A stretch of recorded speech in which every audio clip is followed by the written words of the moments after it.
妊娠中の検査でお腹の中の赤ちゃんの心臓に通常とは異なる構造が見つかることがあります。これは先天性心疾患と呼ばれるものです。突然そのことを告げられ、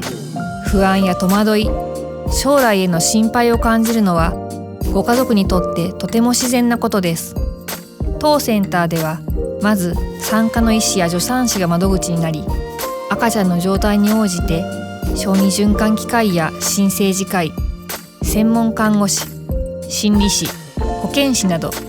多くの職種がチームとして連携します。赤ちゃんが生まれる前からご家族と一緒に準備を進めていきます。妊娠中は必要に応じて精密検査を繰り返しながら、生まれる前の見守り方、出産の方法や時期、生まれた後に必要となる治療についてご家族と共に考えていきます。赤ちゃんの状態によっては生まれてすぐに点滴などの治療が必要な場合や、早期に手術が必要になる場合もあります。そのような時もあらかじめ準備を整えた体制の下で速やかに治療を開始します。また出産直後のお母さんは身体的にも精神的にも大きな負担を抱えています。私たちは赤ちゃんの治療だけでなく、ご家族のケアも同じくらい大切にしています。先天性心疾患のあるお子さんは成長に合わせた継続的な診療が必要です。幼児期や学童期、そしてその先の将来も見据えてお支えしていきます。不安なことやわからないことがあれば、どうかお一人で抱え込まず、まずは私たちに会いに来てください。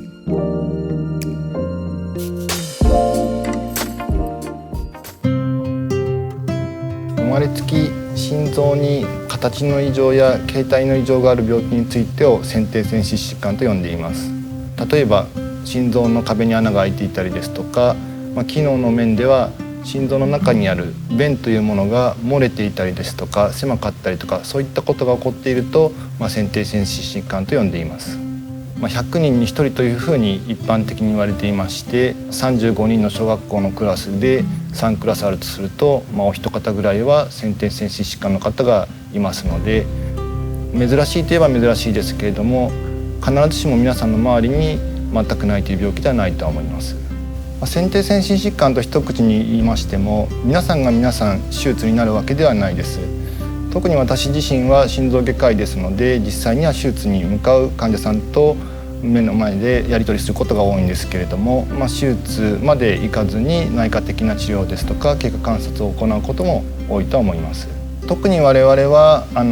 東海3県の中でも中心的な施設でありますので、生まれたばかりのすぐの赤ちゃんに対する重症な方の外科的治療を主に担当することが多いと思っています。手術をしないで様子を見て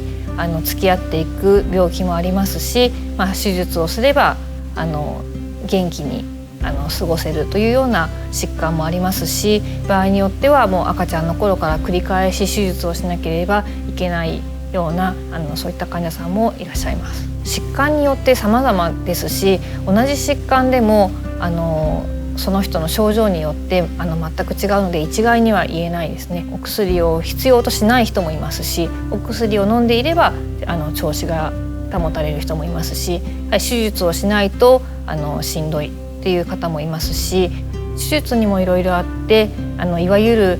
外科手術と呼ばれるお胸を切って開けて手術やるようなそういった手術もありますし、カテーテル手術といって小さな傷で管を使って治す手術っていうのもあります。見つかるタイミングと見つかる病気によって様々ですが、一般的には早く見つかる病気の方が重症のことが多く、最も早く治療が必要とする場合には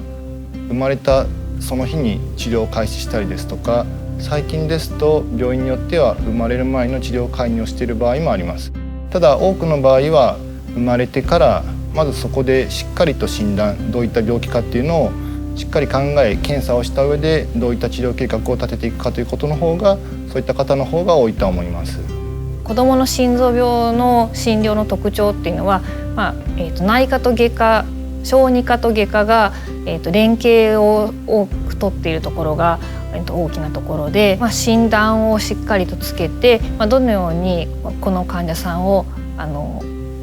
治療したらよいのか、診療を進めたらよいのかということを、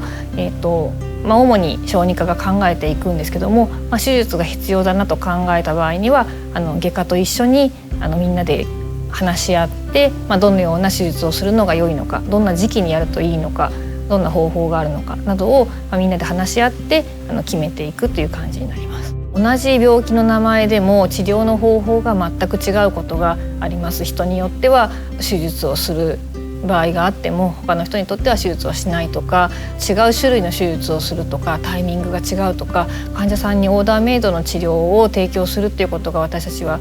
大切なことだと思って、一例一例丁寧に検査をして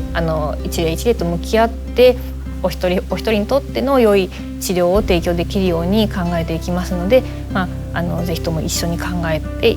いきたいなというふうに思います。生まれた瞬間に関しても決してその手術をする心臓外科医だけではなくて、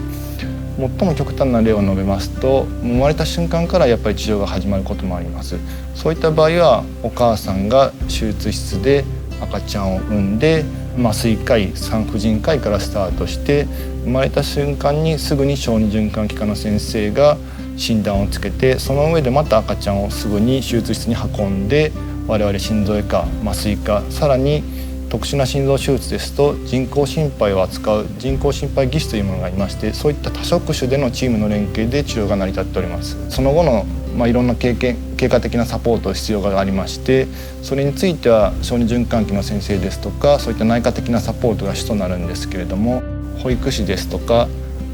赤ちゃんの上層の面をまたサポートする必要が出てきますので、そういったサポートを含めて多職種で赤ちゃん、子どもたちをサポートするという体制でやっております。小さい時に手術をする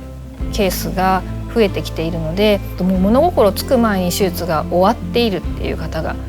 結構たくさんいます。で、大きくなってから自分のお胸を見て、これは何の跡なんだろうっていうことをはっきりわからないままとか、傷にびっくりされる方とかもいらっしゃいますので、病気のことを本人が分かるように教えていくっていうこともまた私たちの仕事になってきます。医師に直接言いにくいことというのがやっぱあると思います。そういった時に看護師ですとか心理師ですとか、そういったサポートがありますので、必ずしもその場で自分が言いたいことが言えない時にもそれでおしまいではなくて、周りの方にお話をいただければまたそれに対して全力でサポートしていきます。生まれる前に分からなくても生まれてから発覚することで、大きくなってから発覚することっていうこともあります。そういう時になんで早く分かってあげられなかったんだろう、気づいてあげられなかったんだろうっていうふうにご自身を責められるお父さんやお母さんもいらっしゃるんですけども、そこからできることを一緒に探していければ良いかなというふうに思います。お子さんに心臓病が見つかった時にすごく不安になったりとか、すごく心配になったりとか、いろんな感情を持つことは当然のことだと思います。100人に1人起こってしまうことで、助かる心臓病の方が今たくさん出てきて、でそういった方がまた成人して元気に生活を送られているという時代に今なってきてます。なので一人で抱え込まずに、やはりそういった経験を多く持っている病院の先生方やそういったスタッフの方に相談していただければ、その中でベストな対応を見つけていけるんではないかと思っております。